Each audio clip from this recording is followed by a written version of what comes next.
y sobre el cual nuestra Corte Suprema y también nuestro Tribunal Constitucional ha señalado que hay, hay un error, digamos, conceptual. Este error conceptual tiene que ver con el tema de las cargas económicas, ¿no? El tema del costo, es un tema de derecho presupuestal. Se trata de que todo tiene un costo y este costo siempre tiene que ser asumido por alguien, ¿no? Eso es indudable. Y este costo, la gran pregunta es quién lo va a asumir, quién va a, a pagar, digamos, el costo correspondiente. Bien, entonces tenemos que ese costo es inevitable. Lo que hay que ver es a quién se carga el costo. Entonces, se está partiendo del supuesto del litigante indigente, ¿no? El litigante que no tiene la posibilidad material de pagar, por ejemplo, el tema de las copias. Y estúpidamente se ha dicho, ah, bueno, entonces eso que lo pague el Ministerio Público o que lo pague el Poder Judicial, lo cual es un error. Definitivamente el litigante indigente, sobre todo el inculpado indigente que no tiene dinero, tiene derecho a recibir las copias que necesita para preparar su defensa, tiene derecho a que esas copias les lleguen gratis, sin duda alguna, pero como digo, la estupidez presupuestal, o sea, evidenciando que no saben nada de derecho presupuestal, ha dicho, ah, bueno, que eso lo pague el Poder Judicial, que eso lo pague el Ministerio Público, ¿no? Dependiendo si estamos en investigación o no. Eh, Quien tiene una mínima formación en derecho presupuestal tiene que saber que esto debe correr del cargo de quien está bajo el ejercicio de la defensa. Y este ejercicio de la defensa eh, tiene pues su correlato en el Ministerio de Justicia. Es el famoso principio de accesoriedad, ¿no es cierto? Y este principio de accesoriedad dice que lo accesorio sigue la suerte de lo principal. Si el principal, que es el patrocinio del abogado, ¿no? O sea, la intervención del abogado, si eso lo está asumiendo el, el Ministerio de Justicia, bueno, por principio de accesoriedad, quien debe asumir un accesorio de esta defensa, que es el pago de las tasas correspondientes, también tendría que asumirlo el Ministerio de Justicia, ¿no? Entonces, así de sencillo. Eh, Así como el Ministerio de Justicia asume los honorarios del abogado que va a defender al litigante pobre, bueno, igual tiene que asumir, ¿no es cierto?, este accesorio que es el tema de las copias, ¿no? Pero eso, repito, no se ha entendido, pues, porque definitivamente los magistrados que han resuelto, por ejemplo, en esta casación que ustedes pueden ver aquí, saben tanto de derecho presupuestal como yo de mecánica cuántica, ¿no? O sea, nada. Entonces, dicen así de una manera bien torpe, esto lo tiene que sufragar, si se trata de copias de la investigación, lo tiene que sufragar el Ministerio Público, ¿no? Y más bien, para el Ministerio Público, eso es un problema de igualdad. O sea, ¿por qué yo a un investigado sí le cobro la tasa por darle copias y al otro no? ¿No es cierto? O sea, un tema elemental.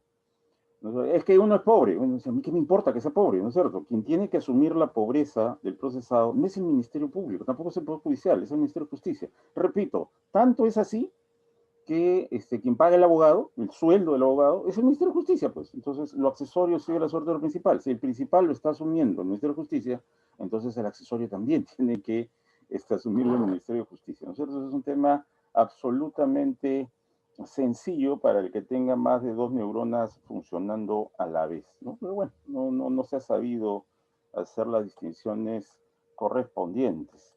Quien ha tenido un pronunciamiento interesante a pesar de la torpeza que ustedes pueden ver en el caso Gómez Salinas, a pesar de eso, eh, quien ha tenido un acierto es el propio TC en el caso del Campo Vegas. Eh, y ahí se dice una cosa pues perfectamente clara. Era el tema del Campo Vegas, es una demanda sobre esta suerte de abuso, un abuso, pues, de cobrar 10 soles por cada página fotocopiada. Y obviamente en ninguna parte del universo sacar una cara de fotocopiada cuesta 10 soles, pues eso definitivamente no, ¿no? Entonces, acertadamente, esta sentencia del caso del Campo Vega, que ustedes pueden ver, dice que, en efecto, tiene que haber un tema de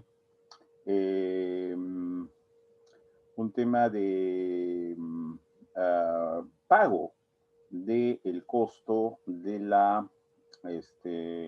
de las copias.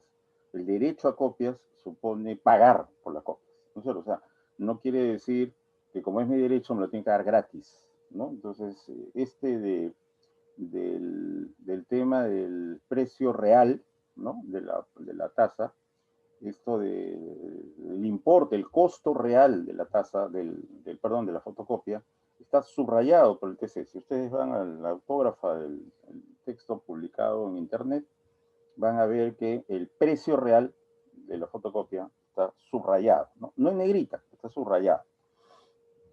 Entonces, esto, vuelvo a decir, basta una mínima cultura presupuestaria para saber de qué estamos hablando sobre este tópico, ¿no? Sobre este extremo. El derecho, por ejemplo, en principio, ¿no? De tener un DNI, es mi derecho, es parte de mi derecho a la identidad, no supone que me lo van a dar gratis, ¿no? Salvo excepciones, ¿no? Hay una excepción, bueno, si la persona tiene, pues, incapacidad económica, entonces sí se puede hacer una excepción, pero en principio, para el común de la ciudadanía, tener derecho a DNI no significa que me la tienen que dar gratis. Es mi derecho, pues tengo que pagarlo, pues, ¿no? Entonces también tenemos otro derecho, que es el derecho a circular libremente por el territorio nacional. ¿Hay alguien que tiene? Que se aprovecha ya. Ahora ya es fanático de Plantas versus Zombies. Se ha comprado su polo, del Hombre Araña también, su juego también.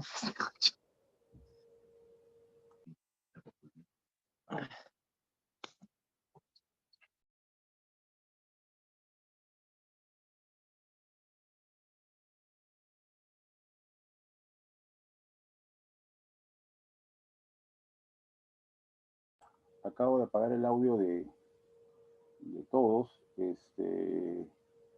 porque alguien se puso a hablar de no sé qué más personas, creo que está hablando en un programa de televisión o algo así. Bueno, y eso nos puede pasar a todos, ¿no? El problema es que no nos demos cuenta que tenemos el micro abierto y bueno, en fin, ya. Esperemos que no suceda. Otra vez. Bueno, como decía,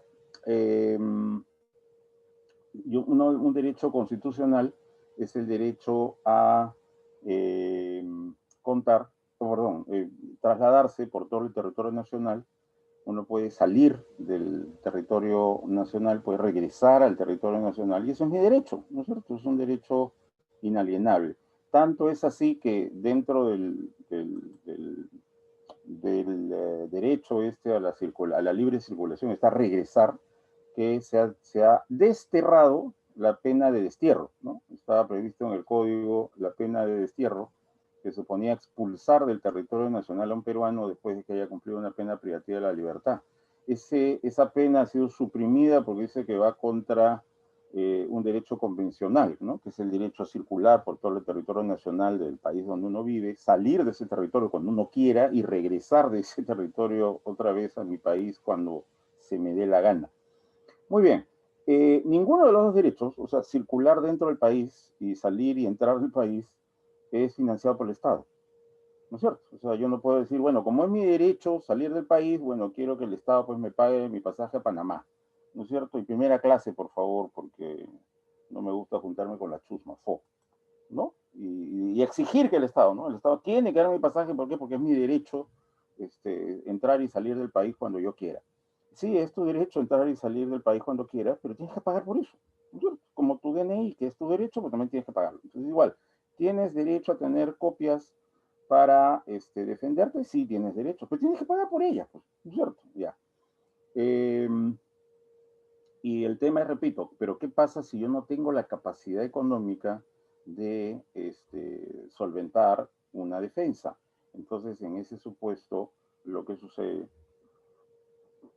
es que el Ministerio de Justicia asume el principal, que es, vuelvo a decir, los honorarios del abogado, y por lo tanto debe asumir por el tema de la asesoriedad el accesorio, que es el tema de las copias. Exactamente igual, esto es de los mismos productores de, mis queridos doctores, es exactamente del mismo, de los mismos productores de los pasajes, ¿no? O sea, hay un caso, me acuerdo de, tenía que ver con una procuradora, no con una defensora pública, pero el principio es el mismo, que tuvo un proceso penal, fue absuelta por falta de relevancia, falta de importancia de la cantidad de dinero apropiada, que le quitaba a su cesigrista el dinero de sus pasajes para que fuera al local judicial, al local del Ministerio Público, a averiguar cómo iban los procesos, ¿no? Entonces, por una serie de eh, mecanismos establecidos ahí en el ministerio donde trabajaba, creo que costaba como 8 soles, cada ida a Palacio, nosotros era 8 soles, ¿no? Entonces, ¿para qué quieres 8 soles si tú pagas pasaje universitario? Entonces le daba sus 2 soles, un sol de ida, un sol de vuelta, y ella se quedaba con los 6 soles, ¿no? Y eso multiplicado por todas las veces que estuvo medrando los pasajes del, del cesigrista, salían como 400 soles, ¿no?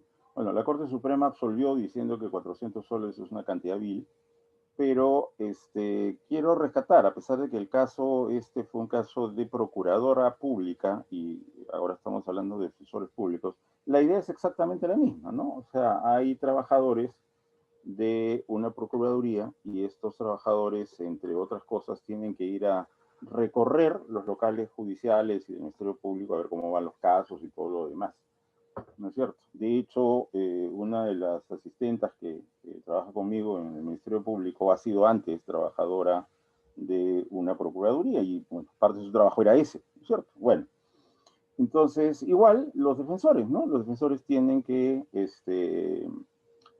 gastar dinero en ir a los locales judiciales, a los locales del Ministerio Público, para averiguar pues, cómo van sus casos, ¿no es cierto? Cómo se están produciendo las diligencias procesales, etcétera. Y también, ¿no? Esos desplazamientos no son cobrados al litigante, ¿no? Al litigante pobre que necesita un defensor de la defensa pública. No se le cobra eso lo asume, o lo asume personalmente el abogado de oficio con su patrimonio, o pasa esto como gasto que el ministerio le tiene que reintegrar. Entonces, de los mismos productores debería ser, el litigante pobre necesita copias y no tiene dinero para pagar las copias. Por eso es que está recurriendo a un abogado de la defensa pública. Entonces, perfecto. Es el Ministerio de Justicia quien debería sufragar ese gasto, ¿no? Bien. Una cuestión elemental que a veces se pierde de perspectiva es que el tema de la igualdad de armas no opera en la investigación. En la investigación el fiscal es una autoridad, ¿no? 159, inciso 4 de la Constitución, y el tema es que ahí no hay pues igualdad, ¿no? La igualdad opera en las audiencias. En las audiencias la autoridad pasa a ser el señor juez, ¿no es cierto? Y ahí, en la audiencia, el fiscal es una contraparte igual, con todos los derechos, obligaciones, deberes de la defensa, ¿no es cierto? Ahí es donde funciona la igualdad de armas, pero no en la investigación, ¿no? Eso tenemos que tenerlo claro. Ahora, inclusive la, dentro de la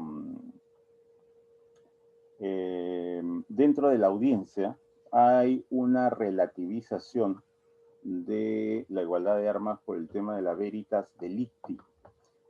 La veritas delicti es el principio que inspira el proceso penal, el proceso penal en el mundo romano germánico. Entonces, en el mundo romano-germánico no entra a tallar una igualdad de armas plena, porque el juez tiene una serie de iniciativas que las toma en aras de la búsqueda de la verdad de lo que sucedió en el hecho materia de proceso. Lo principal, lo central en un proceso penal romano-germánico es la veritas delicti. Entonces, por esa razón, el juez hace oposiciones de oficio a intentos de archivar la causa, ¿no? Por esa razón, el juez puede declarar de oficio defensas técnicas, a pesar que la defensa no las haya alegado. Puede declarar prescrita la acción de oficio, puede declarar fundada una excepción de improcedencia de la acción de oficio, sin que nadie se lo haya planteado. Por esa razón, el señor juez hace preguntas en la audiencia y por esa razón el juez puede introducir prueba de oficio. Todas estas potestades tienen como inspiración llegar a la verdad de lo que pasó, qué es lo que realmente pasó en la causa. Y esto siempre tiene un impacto en alguna de las partes, pues. Puede ser que si el señor juez convoca una prueba de oficio, puede ser que no sepa cuál es la información que va a producir esa prueba de oficio. Eso es probable. Pero el resultado va a terminar favoreciendo a la defensa o a la fiscalía. Eso es indudable también. Y entonces, claro, al estilo Chavo, el juez dirá, pues no fue sin querer queriendo, ¿no? O sea, yo acabo de ordenar una actuación de oficio y en esa actuación de oficio salió la demostración o la validación o la confirmación de la inocencia del procesado. Entonces, sin querer queriendo, esa actuación que yo ordené hacer terminó favoreciendo a la defensa, ¿no es cierto? Entonces, ¿ahí ha habido igualdad de armas? Definitivamente que no, pues, ¿no? Ahí el tema ha perjudicado al Ministerio Público. Pero también pasa al revés, ¿no es cierto? Que esa actuación de oficio del juez refuerza los cargos. Entonces, gran parte de los argumentos para condenar al procesado no han salido de las pruebas que pidió el fiscal, sino de las pruebas que actuó de oficio el juez. O incluso dentro de los órganos de prueba que trajo el fiscal, las preguntas más importantes no las hizo el fiscal, las hizo el juez, ¿no es cierto? Entonces, si el juez no hubiese hecho tales y tales preguntas, no se hubiese llegado a conclusiones de condena. Entonces,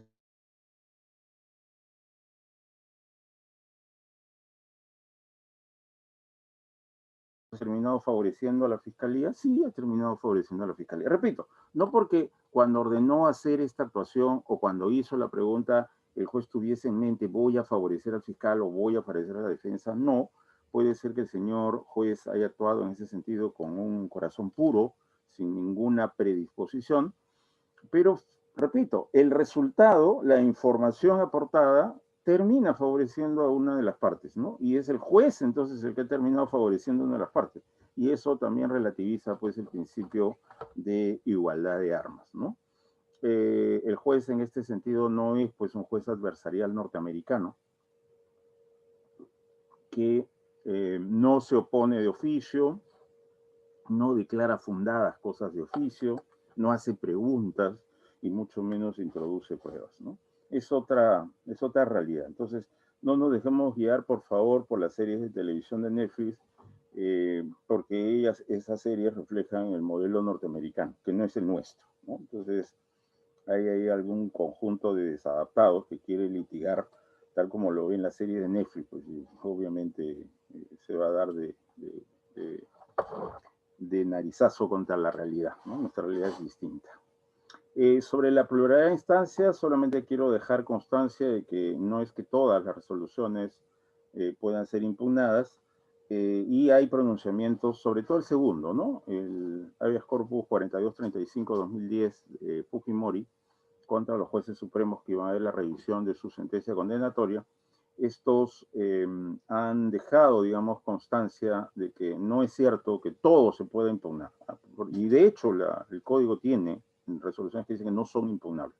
Y el TC dice que está bien que sea así.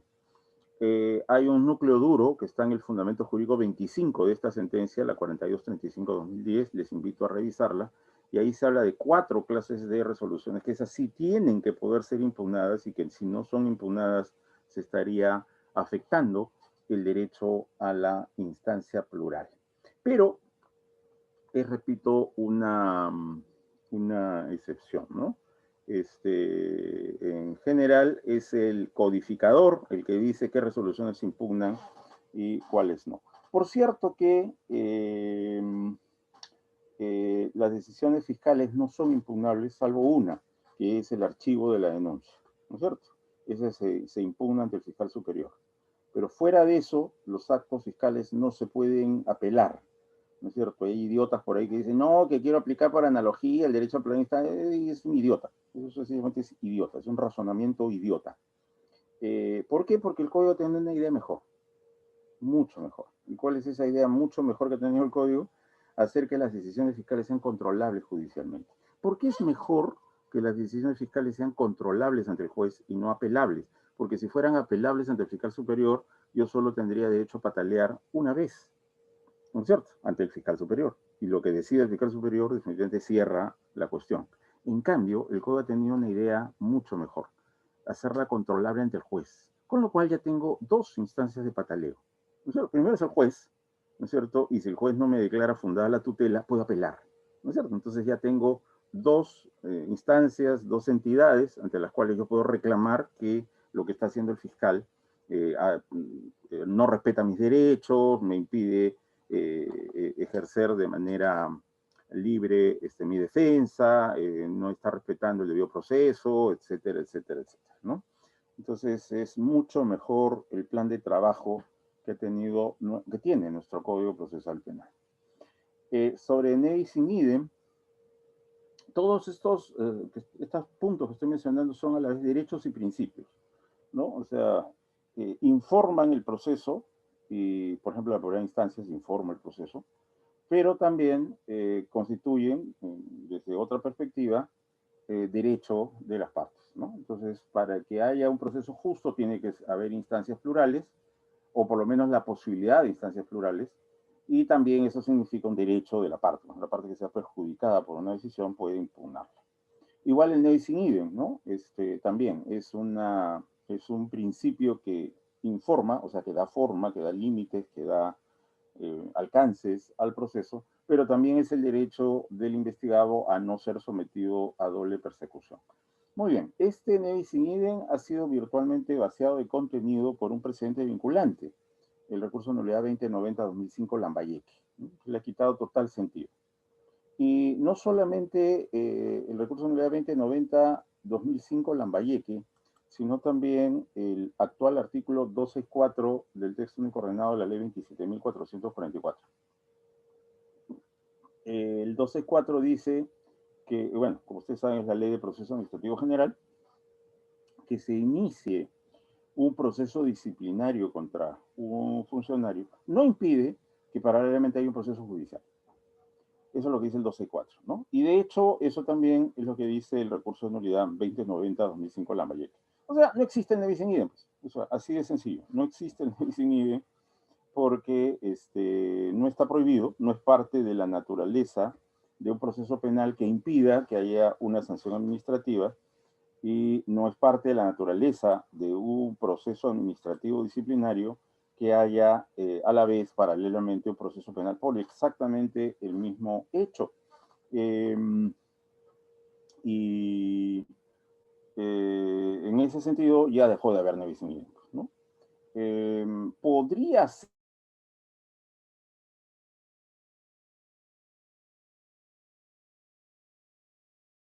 estos ejemplos que estoy mencionando, tanto el recurso de nulidad 2090-2005 Lambayeque como el artículo 12.4 se refiere a funcionarios, ¿no? Entonces, probablemente haya fundamento para que si un privado quiere hacer al mismo tiempo ser sometido a un proceso administrativo y a un proceso penal, pueda alegar a su favor nevis in idem.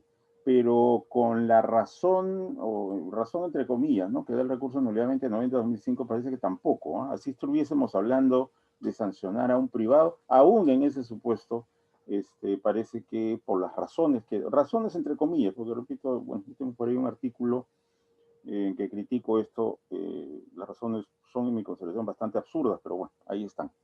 Entonces, este panorama ya se consolidó. Entonces, por lo menos en lo que es función pública, al pobre funcionario le meten 3 palos, ¿no es cierto? O sea, va a haber una sanción a nivel de derecho laboral.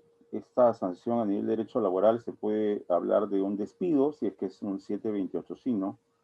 Sería su equivalente la resolución de su contrato, si es un casino, y si es un 276 sino, sería pues un proceso administrativo disciplinario para su destitución.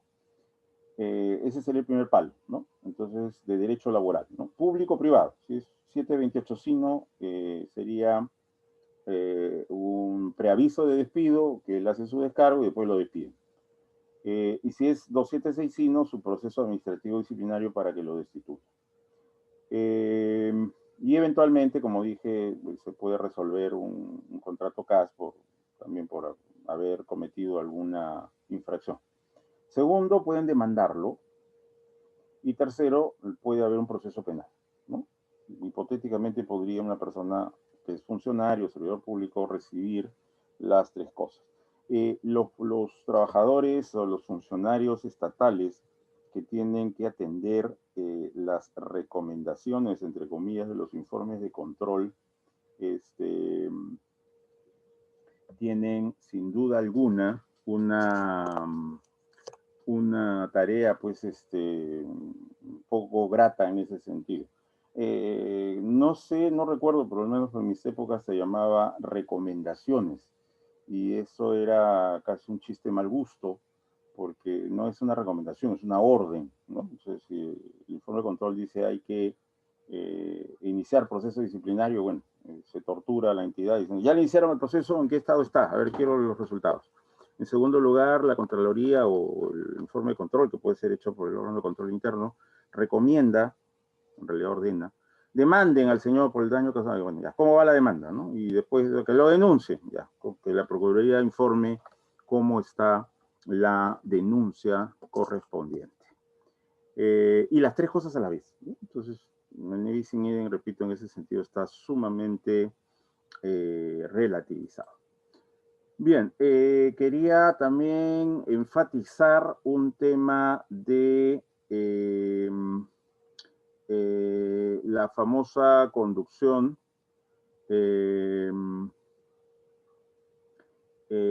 jurídica que la policía quiere atribuir a la policía. Perdón, al Ministerio Público, ¿no? Entonces, la policía dice, la Fiscalía dirige o conduce, perdón, jurídicamente. Yo la verdad nunca he entendido eso. ¿Qué demonios significa conducir jurídicamente? Conducir quiere decir, yo tomo las decisiones. Si yo tomo las decisiones, yo conduzco. Y si yo tomo las decisiones, entonces lo que tenemos es que ponerle adverbios a eso es idiota, ¿no? No tiene ningún sentido.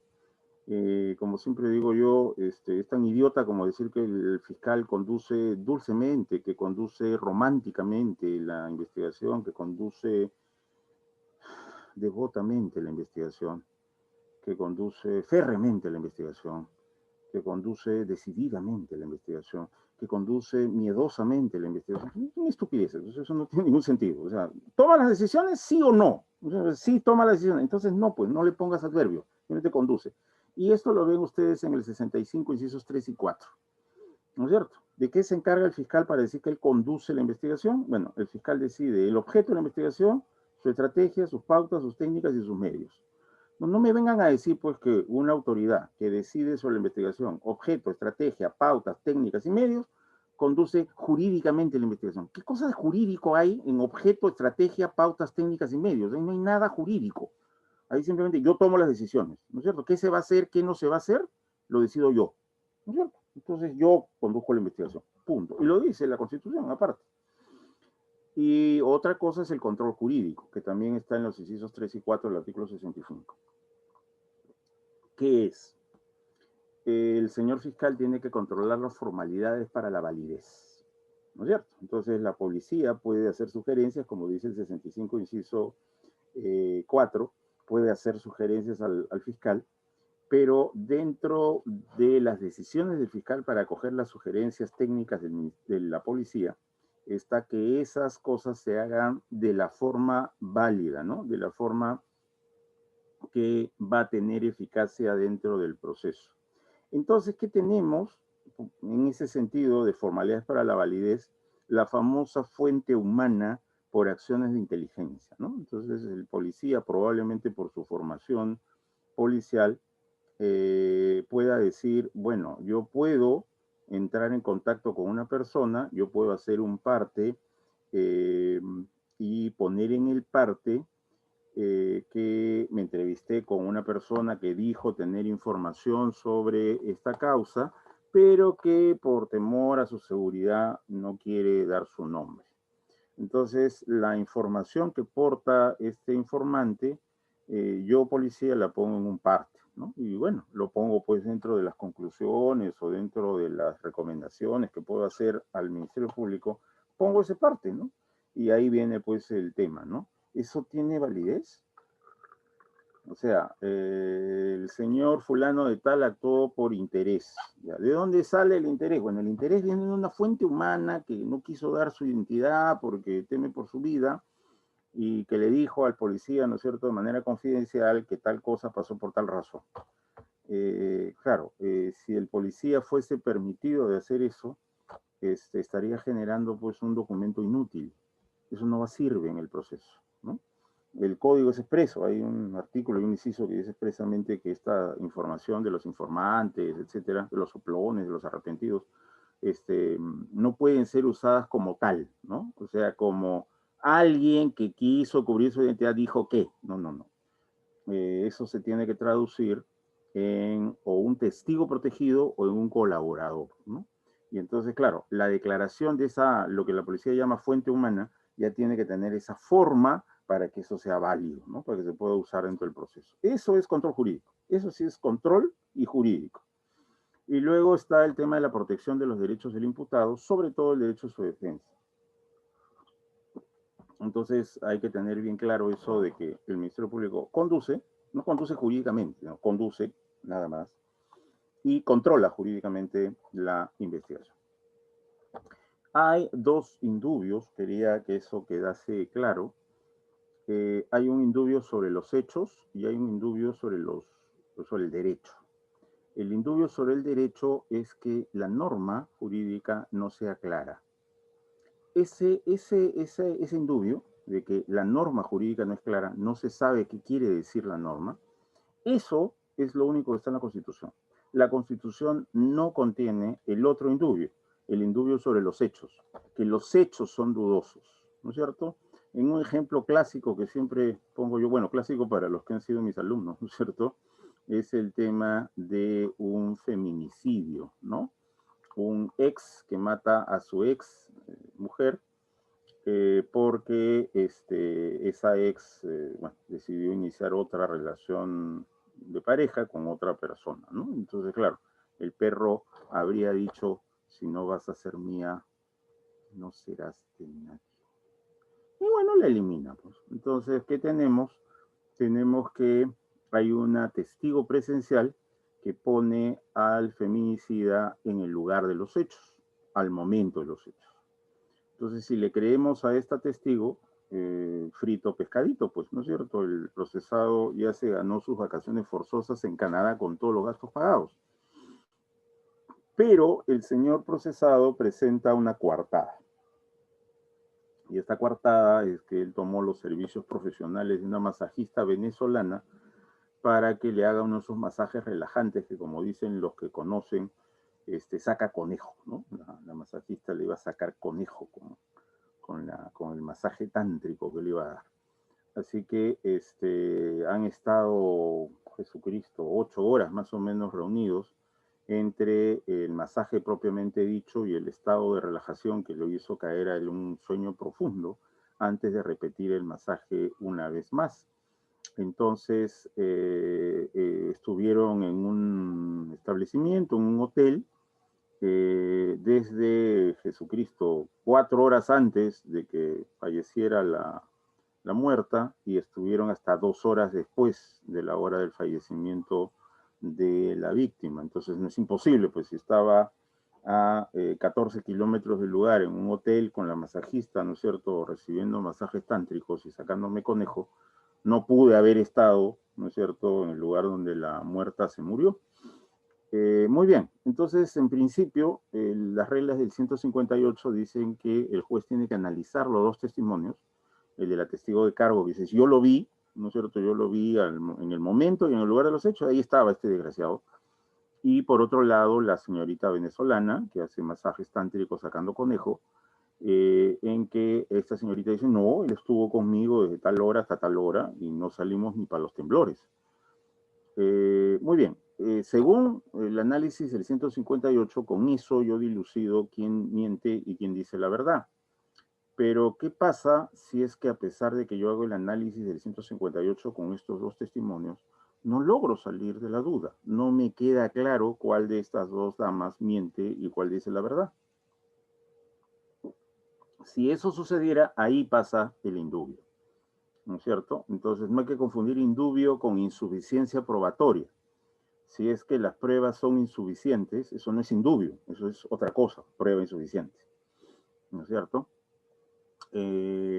Ahora, tampoco es que el solo hecho de que existan dos pruebas opuestas, una dice sí estaba en el lugar de los hechos y la otra prueba dice no, estaba en otro lugar, eso solito no genera el indubio, porque repito, para eso están las reglas del 158. El deber del juez, en ese caso, si hay dos pruebas que dicen cosas contradictorias, es analizar cuál de las dos está diciendo la verdad, y se supone que en principio, por lo menos en la inmensa mayoría de los casos, el tema las reglas del 158, máximas de experiencia, lógica y leyes científicas, me van a ayudar a decidir cuál de las dos miente y cuál de las dos dice la verdad. Excepcionalísimamente, a pesar de que he usado las herramientas del 158, no puedo como juez salir de la duda, y en ese caso, si no me queda claro dónde estaba el perro al momento en que la víctima fue muerta, ahí aplico ese indubio sobre los hechos, cuando la prueba es dudosa o los hechos son dudosos. Fíjense ustedes que tienen dos ubicaciones distintas, ¿no? El indubio sobre los hechos, que no es el de la Constitución, está en el artículo 2, inciso 1 del título preliminar, y el indubio sobre el derecho, que la norma es dudosa, no sé qué quiere decir la norma, está en el séptimo inciso 4. Y ese del séptimo inciso 4 es el que está en la Constitución. Igual que en el artículo 6, es el mismo indubio, el indubio properario, no es el indubio sobre las pruebas, no es el indubio sobre los hechos, es el indubio sobre el derecho, que el derecho es dudoso. Muy bien. Bueno, como dije, no hay tiempo para revisar todo porque el tiempo es un tanto tirano. Quería también analizar un poco la prevalencia de los principios. Esto está bastante morigerado respecto a lo que sucedió en Trujillo hace 15 años. Pero de todas maneras, alguna mención creo que es útil hacerla. Los trujillanos, los jueces trujillanos, sobre la base del artículo 10, que dicen que este artículo, el 10, consagra que todos los principios y derechos del título preliminar sirven como pauta de interpretación del resto del código. Bueno, en nombre de eso, dejaron de aplicar artículos del código, diciendo que no los aplicaban por la prevalencia de los principios del título preliminar. Ejemplo. El 135 del código dice que cada vez que el señor fiscal pide algo, hace un requerimiento, tiene que adjuntar copia de su expediente. El código habla de expediente, no habla de carpeta. Los reglamentos que hizo la doctora Gladys Echaíz y un equipo de fiscales sobre cómo aplicar el Código Procesal Penal, porque eso lo ordenaba el código, ¿no? Entre las medidas transitorias estaba que el Ministerio Público iba a reglamentar una serie de cosas del manejo del código, ¿no? Entre ellos el de la carpeta. Repito, ahí es donde se creó el término carpeta, ¿no? Porque el código no habla de carpeta fiscal, habla de expediente fiscal. Ya unas modificaciones que hizo Pedro Pablo Kuczynski a finales del año 16, esas modificaciones del código, ahí el redactor del decreto legislativo puso carpeta, porque bueno, ya está un poco popularizado el término, ¿no? Pero es gracias, o por desgracia, de esa modificación que ahora el código tiene un articulito que se habla de carpeta. En el resto del código no se habla de carpeta fiscal, ¿no? Repito, se habla de expediente fiscal. Bien. ¿Qué hicieron los jueces trujillanos? Se negaron a recibir una copia de la carpeta. ¿Y por qué? Dice, es que eso contamina, pues. Y claro, ahí hubo un áspero encuentro entre los dos San Martín y los jueces trujillanos, casi se van a las manos, en que el doctor pues San Martín, con toda la ternura y la dulzura que logra, te dice, a ver, idiota, ¿qué cosa es que juez contaminado? ¿A qué se refiere con juez contaminado? Dicen, bueno, juez contaminado, P, es el que ha leído el expediente, P, antes de entrar a la audiencia, P. Si yo leo, P, ya estoy contaminado, P. ¿Y quién te ha dicho eso? Y bueno, ahí el principal adalid de esa tesis tuvo el error de mencionarle al doctor San Martín, a los litigacionólogos, ¿no? Entonces, bueno, eso es lo que dicen Fiumero de Puerto Rico, no es lo que dice Leonardo y Mauricio de Chile. No me cites payasos, o sea, cítame de doctrina.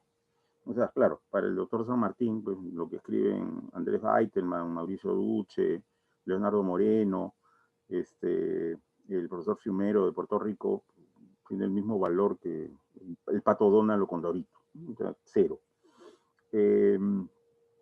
Y obviamente acá estamos hablando de dos nociones distintas de lo que es contaminar. Para el derecho procesal, juez contaminado es el juez que está en una de las causales de recusación. Ese es el juez contaminado. Pero no el juez que haya leído el expediente antes de entrar a audiencia. Eso no es para el derecho procesal juez contaminado. Para la litigación oral sí, pero lo que pasa es que la litigación oral se basa en un esquema oral. Como siempre decía yo cuando tenía mi Facebook hace algunos años, si este código es oral, yo soy el bajista de los Rolling Stones. Que en algo se parece a... No soy yo. Podemos tener ciertos parecidos, pero no soy yo, se lo juro. Entonces, están diálogos sordos, pues. Definitivamente bajo el concepto juez contaminado se estaban entendiendo dos cosas distintas. Entonces, ya esa fórmula, ¿no?, de que el juez no debe recibir el expediente ya ha pasado al olvido, pero es curioso, ¿no? Todo en nombre del artículo 10 se hicieron un montón de cosas absurdas, ¿no? Esta sentencia del TC que bendice, y creo que está mal que haya bendecido la habitualidad de la reincidencia, dice que tú no te puedes basar en títulos preliminares, tú tienes que basarte en la Constitución o en los tratados, ¿no? En los tratados de derechos humanos. Entonces, no es suficiente argumento, dice el código, dice el TC, no es suficiente argumento basarse en títulos preliminares, ¿no? Entonces, la verdad que basta, mis queridos doctores, hacer un pequeño análisis, ¿no es cierto? Y ese pequeño análisis nos dice que no porque algunos artículos tengan números romanos, significa que los que tienen números romanos tienen más valor que los que tienen números arábigos. Es absurdo, ¿no es cierto? O sea, decir que basta ponerle un número romano a un artículo y ya eso lo convierte en un superartículo, eso no resiste pues, el menor sustento. Bien, un breve paso, porque, repito, CEFOCAP me ha dado una materia bien densa, un montón de cosas. El tema de los medios técnicos de defensa, quería hacer algunas precisiones, ¿no? El tema sobre las cuestiones, creo que lo más interesante, sin duda alguna, es la cuestión prejudicial. ¿Y por qué tenemos que hablar ahora de un tema de cuestión prejudicial? Porque desde la década de los 90 para acá hemos tenido una gran incidencia de lo que se llama la tecnocracia. ¿A qué aludimos con tecnocracia? Con tecnocracia aludimos a un sector de la burocracia, o sea, un sector de los trabajadores del Estado, que están especializados en una rama del derecho relativamente nueva, o por lo menos nueva para nuestro país. En algunos supuestos son cosas absolutamente nuevas, en el sentido de que no se habían visto antes, ¿no? En ese sentido, relativamente, dentro del lapso que he dado, ¿no? De los 90 para acá, estamos hablando, por ejemplo, de las formas modernas de contratación, ¿no? La franquicia, por ejemplo, ¿no? El franchising. Entonces, claro, si vamos a un lapso mayor a 30 años para atrás, eso no existía en el país. En ese sentido, la regulación de la franquicia, del franchising y sus reglas y sus excepciones y sus principios, etcétera, son definitivamente un tema que si tiene que ser visto por el Estado, tendría que ser visto por una tecnocracia. En otro caso, estamos hablando de cosas ya conocidas de hace un montón de tiempo, pero que han empezado a tener una regulación mucho más técnica en este periodo de los últimos 30, 31 años. Es el caso del mercado de valores, ¿no? Entonces, ¿teníamos mercado de valores hace 40, 50 años? Sí. Teníamos acciones, bolsa de valores, sí, ¿no es cierto? Pero la regulación de nuestro mercado bursátil, pues en 1970, ¿no es cierto? Era un chiste, ¿no? O sea, comparado con la bolsa de Nueva York, la bolsa de Tokio, era un conjunto de pitecantropos, ¿no es cierto?, jugando ludo, ¿no? O sea, una cosa muy elemental, muy frágilmente regulada. En cambio ahora hay toda una frondosa regulación sobre el tema del mercado de valores y hemos admitido nuevas formas de valores presentes en nuestro mercado bursátil, ¿no? Ya no es simplemente la acción de una compañía, ¿no? Hay otras formas que son bastante más complejas y que hacen interrelación ya no solamente con empresas, sino con grupos empresariales y también la asociación entre empresas y grupos empresariales peruanos con empresas extranjeras, ¿no? Y eso genera, repito, relaciones económicas, relaciones financieras bien complejas, ¿no? Absolutamente complejas. Bien, entonces, los que tengan que regular eso a nivel CONACEF, por ejemplo, eso se llama pues tecnocracia. ¿Qué ha pasado con los temas tecnocráticos? Con los temas tecnocráticos, lo que ha pasado es que en la década de los 90 y hasta ahora también, se les ha dado una regulación de vía previa. O sea, antes de que antes que se pronuncie el fiscal, tiene que haber un pronunciamiento del órgano técnico correspondiente. Entonces, es el caso de Indecopi, para varios de los temas que ve Indecopi, por ejemplo, el tema de marcas, ¿no? El derecho de propiedad industrial, antes de que acuse el señor fiscal, tiene que haber un pronunciamiento al respecto. Esto, por ejemplo, no constituye una cuestión previa, porque no es que para ejercer la acción se tenga que tener el pronunciamiento técnico, es antes de acusar. Eso de hacerlo antes de acusar ya le quita, pues, el carácter de cuestión previa. Y entonces ahora lo que tenemos es, por eso decía, el tema de la cuestión prejudicial. Como cuestión previa sí se ha mantenido una de las mayores humillaciones para el Ministerio Público, es el tema tributario, ¿no? Ahí sí es una cuestión previa, ¿no? O sea, porque para formalizar es necesario que el órgano de administración del tributo se pronuncie con un informe técnico. Entonces varía la naturaleza, porque una cosa es que se me pida el pronunciamiento técnico para formalizar, ahí hablamos de una cuestión previa, y otra cosa es que se me diga, antes de acusar, ¿no es cierto?, tiene que haber un pronunciamiento técnico, ¿no?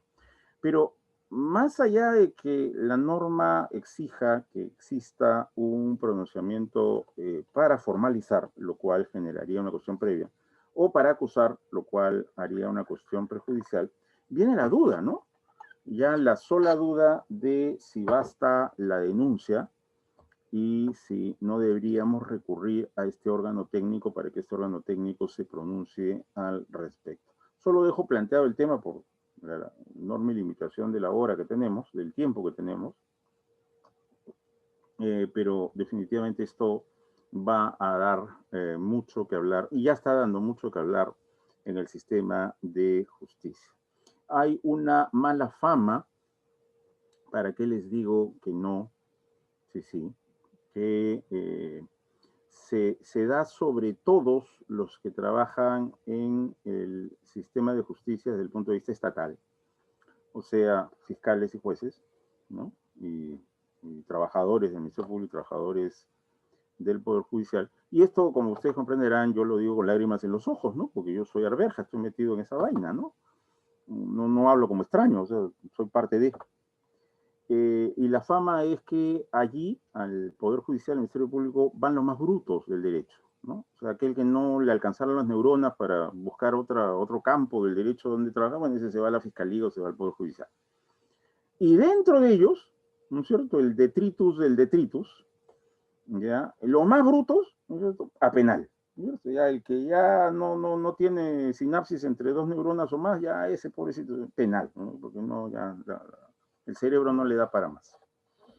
Y esto que es, digamos, un poco un vox populi en el mundo derecho lógico, parece que tiene un correlato, pues. Todas estas normas creadas de los 90 para acá, que dicen, no, un momentito, antes que se pronuncie el fiscal, que la entidad técnica se pronuncie y diga, pues, un informe, es una manera de decir, como el fiscal va a rebuznar, como el fiscal va a decir alguna estupidez, antes que diga su estupidez, por lo menos que el que sí entiende, le explique a este asno, ¿no?, este marrano, que le explique de qué se trata este tema. Pues. O sea, si se trata de un problema bursátil, bueno, CONACYT va a tener que hacer un pronunciamiento. Porque, ¿qué sabe, pues, no? Como dice el proverbio arequipeño, ¿qué sabe el burro de alfajores? Pues es un fiscal penal, que obviamente se metió fiscal penal porque no le alcanzan las neuronas para otra cosa. ¿Qué va a saber, pues, de mercado bursátil? Estoy hablando sánscrito, ¿no? Entonces, la entidad técnica tiene que explicarle, mira, esto, ¿no es cierto?, quiere decir tal cosa, etcétera, etcétera, ¿no? Y lo mismo en temas registrales, en temas de derecho de marcas, ¿no es cierto?, que son, repito, todo este ámbito tecnocrático, ¿no? Eso es un tema muy importante que dilucida. Incluso un tema que existió toda la vida, que es la contratación estatal, ahora tiene pues unas aristas bien complejas, ¿no?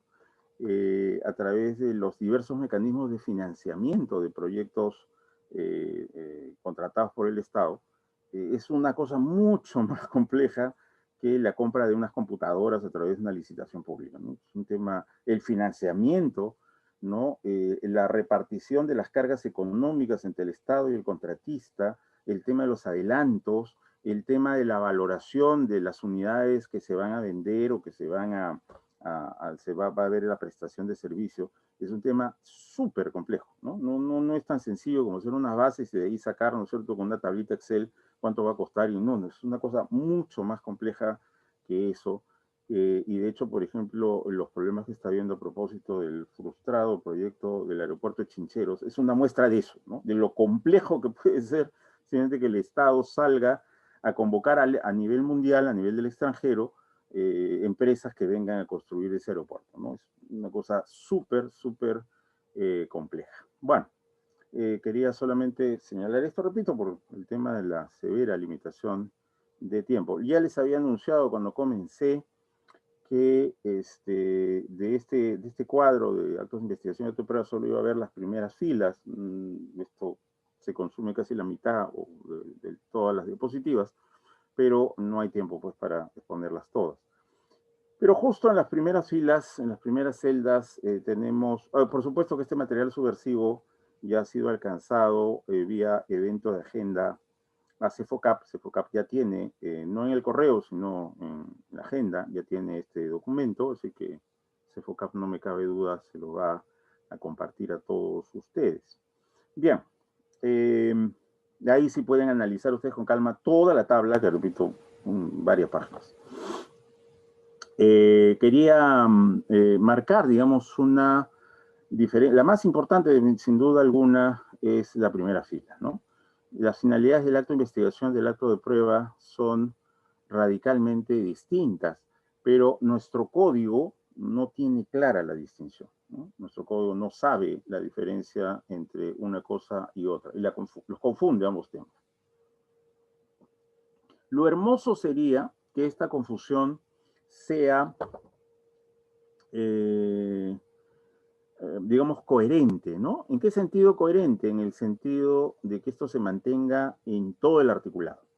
Pero resulta que no, resulta que nuestro código es inconsistente.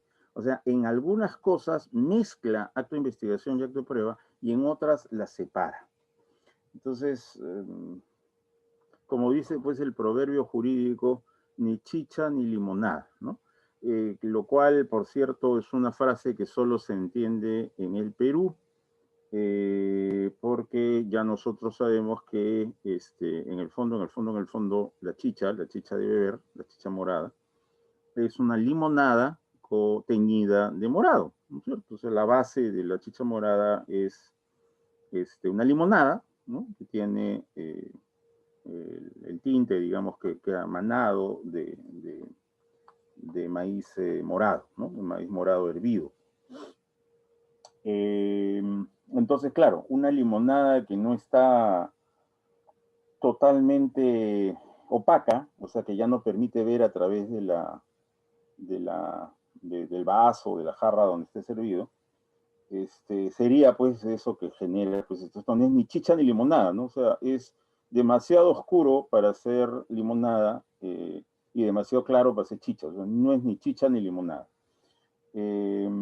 Entonces, la idea es esa, nuestro código no es ni chicha ni limonada en si vamos a mezclar actos de investigación y actos de prueba como si fueran una sola cosa o si son dos cosas diferentes. ¿Dónde está que son lo mismo? Está, por ejemplo, en el 158, inciso 2. Y se dice que para medidas de coerción es necesario que las declaraciones de testigos, de arrepentidos, de colaboradores, estén corroboradas con otros elementos de prueba. ¿Y cuál es el problema de eso? El problema de eso es que en la sumilla del 158 nos dice que nos está hablando de prueba. Entonces, a ver, perdón. Si estamos hablando de prueba, ¿qué demonios haces en el inciso 2 diciéndome que para imponer medidas de coerción se requiere que lo que declare un arrepentido, un testigo protegido, un colaborador esté confirmado? Si es que se supone que en una audiencia de prisión preventiva no se usan pruebas, se usa el resultado de un acto de investigación que se llama elemento de convicción. Entonces ahí me está mezclando, pues, ¿no es cierto? Al decir que para una medida de coerción yo tengo que usar lógicas probatorias, niveles probatorios, me está diciendo que entonces en una audiencia de prisión yo uso pruebas. Entonces ahí parece que es lo mismo, ¿no? Cuando un acuerdo plenario de manera estúpida dice que me puedo poner a prueba ilícita en la fase de investigación vía tutela, claro, uno podría decir, pero perdón, discúlpame, ¿no es que la prueba se ofrece en la etapa intermedia? ¿No es que ahí empieza a haber prueba? Si esto es así, ¿qué haces idiotamente quejándote de prueba ilícita en la fase de investigación? Y en la fase de investigación no hay pruebas. ¿No es cierto? Entonces, ¿cómo podría la jurisprudencia decir, puedes quejarte en tutela, en plena investigación preparatoria, puedes quejarte de prueba ilícita? ¿Qué prueba ilícita? No hay ninguna prueba en la investigación. En la investigación estamos hablando de elementos de convicción. Estamos hablando de actos de investigación. Entonces, ahí se mezcla. Ahora, ¿dónde te hacen la distinción de que una cosa es una cosa y otra cosa es otra cosa? Vamos al 173, inciso 1, y el 173 te dice que el primer llamado a nombrar al perito, es el juez de juicio. ¿Por qué?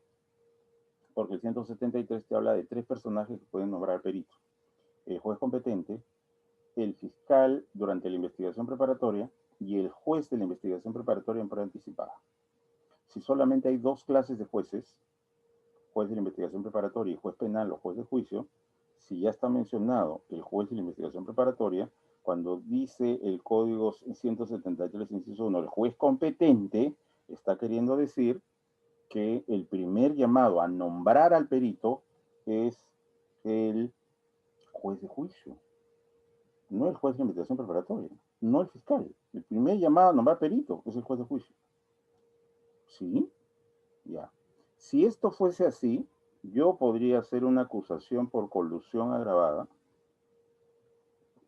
Yo, fiscal, podría hacer eso. Y yo decir de manera bastante cómoda, y no he hecho una pericia para determinar la cuantía del daño patrimonial al Estado. No tengo pinche idea de cuánto sea, el daño patrimonial del Estado. Y debería poder decir así todo sin vergüenza, pero no hay problema, que el señor juez use el 173, inciso 1, que nombre un perito, y ahí nos enteramos los dos, ¿no es cierto? Si yo hiciera eso o pretendiera hacer eso en un proceso, obviamente el juez me va a decir que no, que es mi tarea haber nombrado al perito en la investigación, es mi tarea lograr que el perito ya tenga su informe pericial y por lo tanto lo que yo debo ofrecer en el juicio es la declaración de ese perito sobre una... El acto de investigación es nombrar al perito, es darle los documentos contables, es que el señor perito se aboque a analizar esos documentos contables, es que el señor perito saque un informe pericial. Todo eso es acto de investigación. ¿Y qué es el acto de prueba? El acto de prueba es interrogar y contrainterrogar al perito sobre el informe que ya hizo. ¿No es cierto? Esa es la distinción ideal de acto de investigación y acto de prueba. El acto de investigación es una averiguación y el acto de prueba es una demostración. A través del acto de prueba yo no debo averiguar información, ¿no? No, yo ofrezco como acto de prueba cosas que yo ya conozco, yo ya sé qué información tiene eso. Por eso lo presento como prueba. ¿Qué ha dicho esa fuente de prueba? Eso ya yo lo sé por el acto de investigación. Es el caso del testimonio, ¿no es cierto? Yo no puedo llevar como acto de prueba a un testigo que no he interrogado antes en fase de investigación. ¿Por qué? Porque si no lo he interrogado antes en fase de investigación, no tengo la menor idea qué cosa va a decir. Si no tengo la menor idea qué cosa va a decir, no estoy haciendo un acto de demostración, estoy haciendo un acto de averiguación. O sea, ese testimonio es un acto de investigación que estoy haciendo en pleno juicio, ¿no es cierto? Es exactamente igual que nombrar un perito recién en el juicio. Si nombro al perito recién en el juicio, estoy haciendo un acto de investigación, un acto de averiguación. ¿No es cierto? Se supone que el acto de prueba no es para averiguar qué pasó. El acto de prueba es para demostrar al juez algo que la parte que postula, al que presenta esa prueba, ya sabe cuál es la información. Entonces, no es que la parte se va a enterar, la parte ya sabe cuál es la información que porta esa prueba. Por eso la ofrece al juez. Entonces, es para demostrar al juez un postulado de parte. No es para, a ver, pues averigüemos, ¿no? No, pues, si se trata de averiguar, ya estamos hablando de un acto de investigación, ¿no? Bueno, el punto de partida para ello en el acto de investigación es la incertidumbre, ¿no? Entonces, no se sabe cuál es la información y por eso es que se solicita hacer la información correspondiente. Entonces, hay una denuncia, pongamos un ejemplo que ha pasado hace poco tiempo, el tema del asalto a la joyería del Jirón de la Unión. Como sabemos, hay un tema de pericias antroponométricas que permiten saber que una persona encapuchada es determinada persona, ¿no? Es el tema de las proporciones corporales y de la manera de moverse. Las proporciones entre nuestro brazo y nuestro antebrazo, nuestro muslo y de nuestra pierna, del ancho de nuestros hombros respecto del tamaño de nuestra cabeza, etcétera, son singulares, ¿no? Esas son cosas que solo nos pertenecen a nosotros. No hay otras personas o no hay muchas otras personas que tengan esas mismas proporciones. Podríamos coincidir con otras personas en una de estas proporciones, probablemente en una de estas proporciones o relaciones de tamaño coincidamos en un factor, con millones de personas. Si hablamos de dos características, ya son cientos de miles de personas, ya no son millones de personas que tienen dos de estas características. Tres, ya estamos reduciendo a miles de personas, ¿no es cierto? Cuatro, ya estamos hablando de decenas de personas. Y si hablamos de cinco, bueno, en todo el planeta habrá 5 seres humanos o menos que tengan esas características. Entonces yo puedo decir, esta persona es fulano de tal, aunque esté con cubreboca, ¿no es cierto?, capucha y todo lo demás, es fulano de tal, ¿no es cierto?, por este tipo de proporciones corporales. Entonces, el tema de este asalto que hubo hace unos días en la joyería del Girón de la Unión en Lima, podría resolverse a nivel de acto de investigación, un perito que analice a las personas capturadas y las contraste sus proporciones corporales con las que se ven en el vídeo. Una vez que se da positivo, que determinadas personas capturadas tienen esas características, acto de prueba, llamo al perito y el perito en juicio va a decir, la persona que se ve en este vídeo grabado, ¿no es cierto?, por la tienda de artefactos o de accesorios celulares del frente, ¿ya? Esa persona sacó su celular y filmó, ya. Lo que se ve en ese vídeo es este señor. ¿Cómo lo sabes, no? Y ahí el perito explicará, ¿no? Porque miren la proporción entre su hombro, el tamaño de su cabeza, la proporción entre su tronco y el tamaño de sus piernas, etcétera, es él, ¿no es cierto? Esa es la diferencia entre acto de investigación y acto de prueba, ¿no es cierto? El acto de investigación es un acto ingenuo, no sé qué información va a aportar y precisamente para eso la ordeno, ¿no? Quiero que un perito analice a ver si sale quién es la persona que aparece ahí. Y el acto de prueba no es un acto ingenuo, y es un acto deliberado, ¿no es cierto? O sea, yo ya sé qué persona es porque el perito ya hizo el examen y sobre esa base es que yo postulo pues la acusación, ¿no? Muy bien, y entrando a otro tema, que también quiero verlo un tanto esquemáticamente, el tema de la investigación preparatoria, el tema de los plazos, solamente quería incidir porque creo que la tabla, perdón, se explica sola, en dos temas, ¿no es cierto? Primer tema, este asunto de los casos simples. Hay 60 días dados por la ley 334, pero son por default. Esta expresión castellana que se usa, bueno, no es castellana, es inglesa en realidad, que se usa para los temas de informática, ¿no? Default quiere decir que viene por omisión, lo que viene de fábrica, ¿no es cierto? Sobre ello, si yo quiero que sea distinto, entonces tengo que hacer un cambio. No hago el cambio, entonces sale lo que está ya puesto en la ley, ¿no? Entonces voy a poner la expresión informática que es medio castellano, medio inglés, porque la palabra de no es inglesa, eso es castellano, pero la palabra default sí lo es, ¿no es cierto? Acá lo acabo de escribir en el chat. Es por omisión, ¿no? Si no se dice nada, ¿no? Si no se dice nada, se entiende que son 60 días. El señor fiscal quiere que no sean 60 días, bueno, lo tiene que decir en su disposición del artículo 122. Cuando da inicio, ahí tiene que decir, ¿no? Y esto va a durar. ¿Y cuál es el lapso máximo que puede dar? 120 días. Esto es por jurisprudencia, ¿no? Si se trata de un caso complejo, bueno, puede dar hasta 8 meses. Y no hay una mención expresa a nivel jurisprudencial, como sí lo hay en los casos simples, la casación 318-2011 Lima, para casos complejos es la 144-2012 Ancash. No hay una cosa para crimen organizado, pero con la misma lógica, ¿no? Que es el plazo base, tendrían que ser 36 meses, ¿no? Quería incidir solamente en eso, el resto de la tabla, repito, creo que se explica por sí misma, ¿no? Luego quería solamente decirles que he puesto un mero detalle de los factores de la prisión preventiva para que los podamos tener listados, ¿no? Esquematizado, digamos, un poco las causales. Tendría que haber una clase expresa sobre prisión preventiva, que de hecho ya ha habido aquí en CEFUCAP.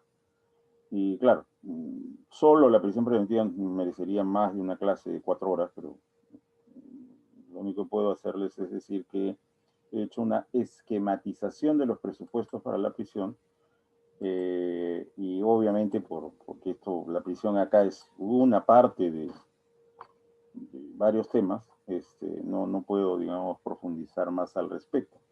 El tema de la duración también, ¿no? Esto es un esquema que nos va a ayudar. Quería incidir solo de que estos son plazos máximos, ¿no? El código dice hasta 9 meses, hasta 18 meses, hasta 36 meses. Entonces no es que tenga que durar 9, 18 y 36. De hecho, como sabemos, la casación 626 2013 Moquegua,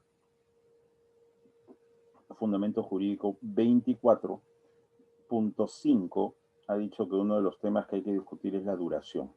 Como el código dice hasta 9 meses, hay que discutir si se necesitan todos esos 9 meses o menos que ellos, ¿no? Y así sucesivamente, ¿no? Solamente quería hacer esa mención. Algo que es importante, la cesación de la prisión preventiva siempre tiene que basarse en nuevos elementos de convicción. Hay algunos que quieren buscar la cesación sobre la base de que se adjuntaron cosas al expediente, pero no se valoraron en la audiencia. Eso no tiene asidero por el artículo 8, inciso 4. El juez puede basarse también en el expediente. No tiene que basarse necesariamente en lo que se discute en audiencia. 8, inciso 4, el juez se puede basar en el expediente. Así, leer el expediente, así, de la manera más abierta. Por eso, una vez más, lo que dije, mis queridos doctores, si este código es oral, yo soy el bajista de los Rolling Stones, ¿no? Entonces, mucho cuidado con eso. Si yo soy abogado de la defensa, yo tengo que decir algo sobre cosas que el fiscal haya puesto en su requerimiento escrito, que no las oralice. No porque no las oralice significa que el juez no las puede tomar en cuenta. Sí las puede tomar en cuenta y repito, la base está en el artículo 8, inciso 4 del código. Mucho cuidado. Entonces, yo no puedo alegar, bueno, es que no se discutió. Sí, pues no se discutió ya. ¿Y cuál es el problema? No, es que debe discutirse. ¿Dónde dice que debe discutirse? Puede discutirse, pero no tiene que discutirse. 8, inciso 4. El juez simplemente se queda con el expediente, lee el expediente y dice el 8, inciso 4. Se queda con el expediente para resolver. O sea, no se queda con el expediente para usarlo de pisapapeles, no se queda con el expediente para usarlo de macetero, no se queda con el expediente para usar sus hojas como individual para poner su tupper a la hora del almuerzo encima. No, se queda con el expediente para resolver sobre lo que dice el expediente. Eso lo dice abiertamente el código. Entonces, mucho cuidado con buen abogado de defensa que se respeta. No solo refuto lo que ha dicho oralmente el fiscal, sino también doy una repasada sobre argumentos que haya puesto por escrito, porque pueden ser usados por el juez para resolver. Y tienen que tratarse de nuevos elementos relacionados con la causal que motivó la imposición. O sea, si el señor fiscal se basó en que la pena es grave y que el procesado pertenece a una organización criminal, es absolutamente estúpido que yo presente, para motivar la cesación, argumentos de arraigo. No tiene sentido. ¿Por qué no tiene sentido? Porque las razones por las cuales me han impuesto prisión preventiva no es falta de arraigo. Las razones por las cuales me han impuesto prisión preventiva es que la pena es grave y que pertenezco a una organización criminal. Entonces, los nuevos elementos que tengo que aportar para una cesación tendrían que ser no pertenezco a una organización criminal, ¿no es cierto? Y por algún factor que acaba de surgir, ya la pena no va a ser grave, ¿no es cierto? La pena ha bajado. Entonces, no sé, se aporta un nuevo elemento que reconfigura la calificación típica y ahora la sanción que se va a imponer es mucho menor. Entonces ahí sí, ¿no es cierto? Pero no, que tengo arraigo. Ya sí, pues bien, ¿cuál es el problema? ¿No es cierto? Porque repito, si el arraigo no motivó la imposición, entonces es inútil pues, que yo presente argumentos por ese lado, ¿no? Bien, ¿qué más? Solamente la comparecencia restringida puede variar a prisión preventiva. O sea, si es el que tiene prisión preventiva incumple las reglas de conducta, a ese se le puede variar la comparecencia restringida por prisión preventiva. ¿Por qué? Porque los requisitos son los mismos. Para imponer comparecencia restringida tienen que darse exactamente los mismos factores de la prisión preventiva. La única diferencia es que el peligro procesal se puede conjurar con otra forma que no sea meter preso al imputado. Es la única diferencia. O sea, tiene que haber fundados y graves elementos, la pena tiene que ser superior a 4 años y tiene que haber peligro procesal. Lo único que sucede es que ese peligro procesal no necesita la cárcel porque puede ser conjurado por otra vía. Por ejemplo, grilletes. Por ejemplo, ¿no es cierto? A través de grilletes conjuro el peligro procesal sin necesidad de meter preso al procesado. Pero si el procesado incumple las condiciones, perdón, las reglas de conducta, entonces ya se le puede variar. En En cambio, si el procesado tiene comparecencia simple, no puede variársele a prisión preventiva. Por más que deje de ir a las audiencias, dice el código, lo único que podemos hacer es llevarlo a la prepo, a la sede judicial. Pero no podemos variarle a prisión preventiva. ¿Por qué no le podemos variar a prisión preventiva? Porque si el perro tiene comparecencia simple, es que no cumple los requisitos de la prisión preventiva. Entonces, si no cumple los requisitos de la prisión preventiva, ¿cómo le vamos a variar pues, a prisión preventiva? ¿No? Ese es un tema importante que tiene que ser valorado. La suspensión preventiva de derechos, no sé cuántos de mis auditores estarán trabajando en el Distrito Judicial de Lima, que junto con Lima Este es el único ya que queda con el Código Viejo. Pero esta es una medida, la suspensión preventiva de derechos, que está prevista para todo el país, ¿no? No solamente para el 97% del país que está bajo el Código Procesal Penal, sino también para estos 2 distritos que quedan trabajando con el Código antiguo, ¿no? Esto ha sido, digamos, dado para todo el país. Bien, ya para ir acabando, porque la hora nos ha sido un poco esquiva, quería mencionar un conjunto de cuestiones importantes dentro de las medidas de coerción.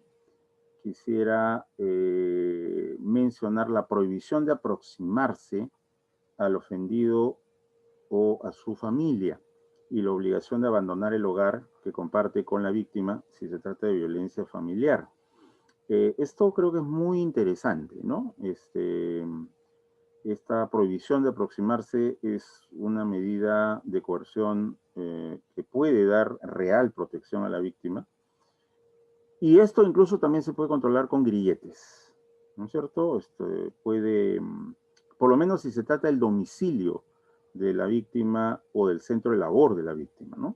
Entonces, por lo menos en esos 2 espacios puede haber un control de que el procesado no se está acercando ni al centro de labor, ni al lugar de vivienda o al centro de estudios de la víctima o de su familia. Solo tiene que programarse en la computadora, ¿no es cierto?, los lugares a donde no debe, ese grillete debe acercarse.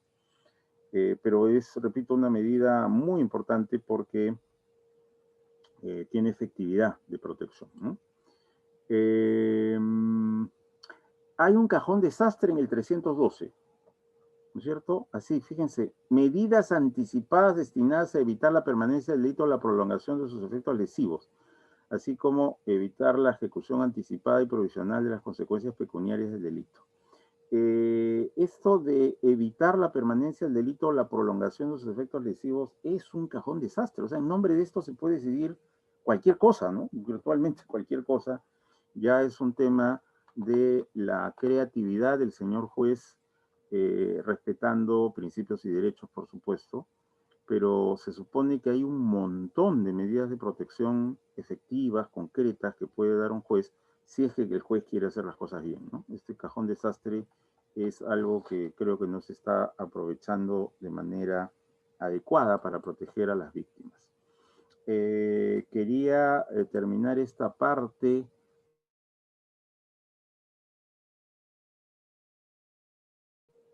alimentos, fíjense ustedes, se puede ordenar alimentos, por ejemplo, en el caso del homicidio. Esto obviamente tiene 2 matices, ¿no? Primer matiz, homicidio tentado, ¿no? O sea, obviamente no se consumó, o sea, la víctima todavía está viva, por eso es que podría merecer una pensión alimenticia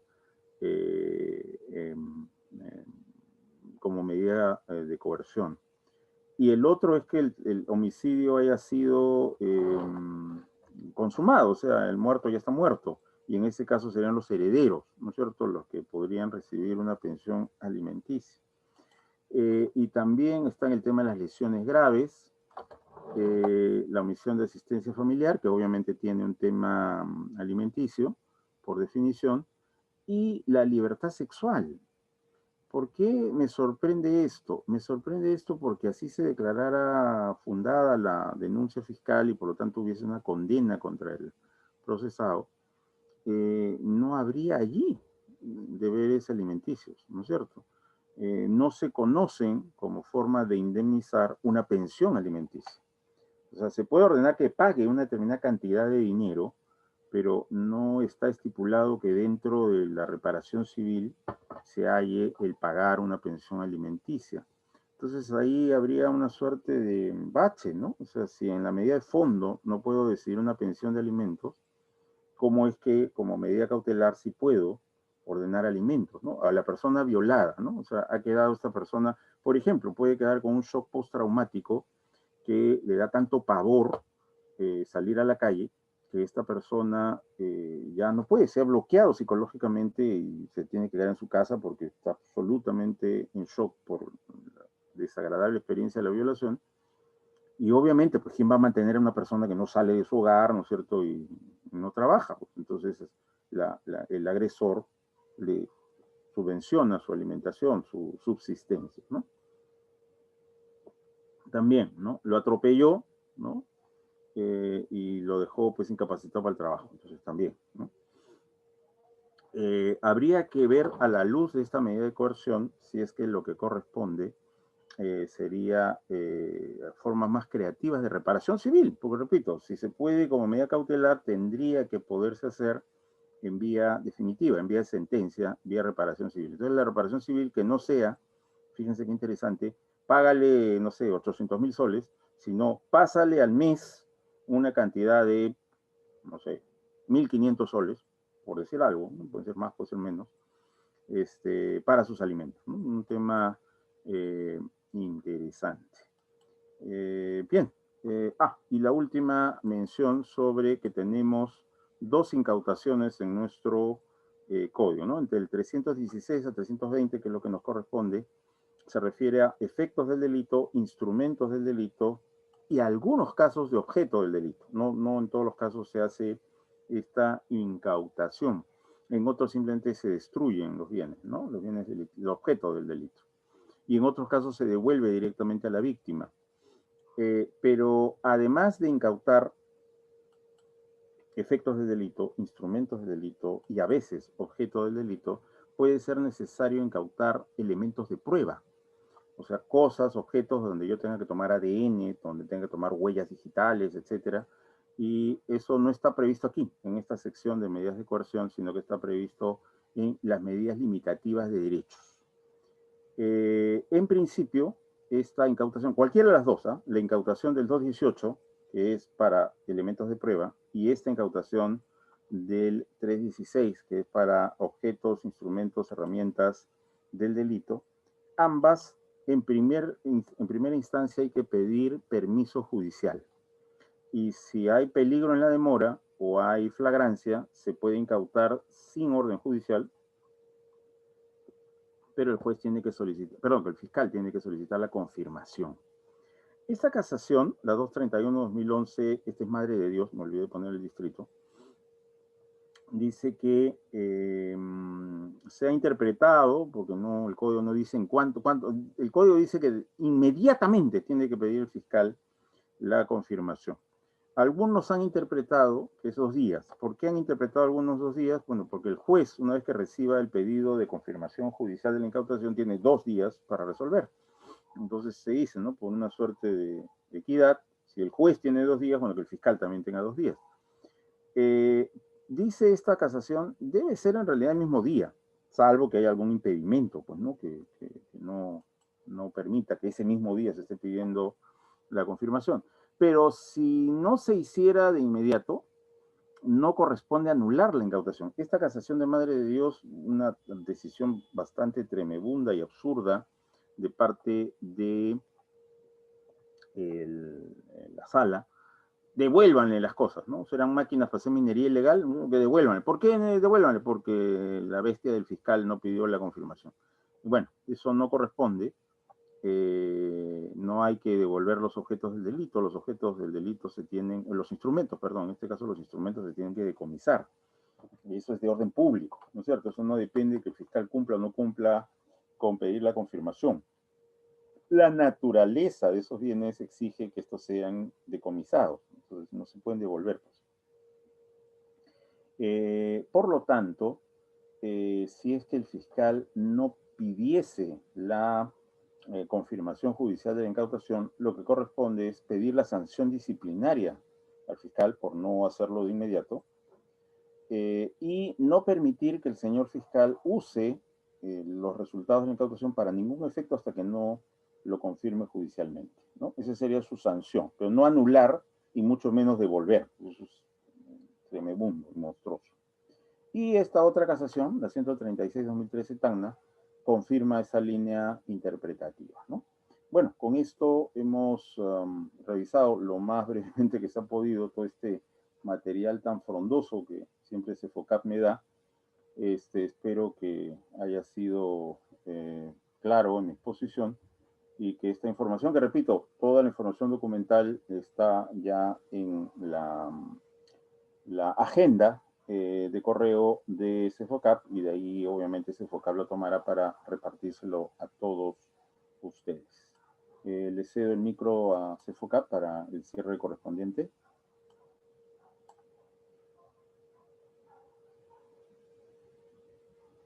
Uy, creo que los Cefocap se fueron a tomar lonche, me parece. ¿Sí? ¿No? No, no.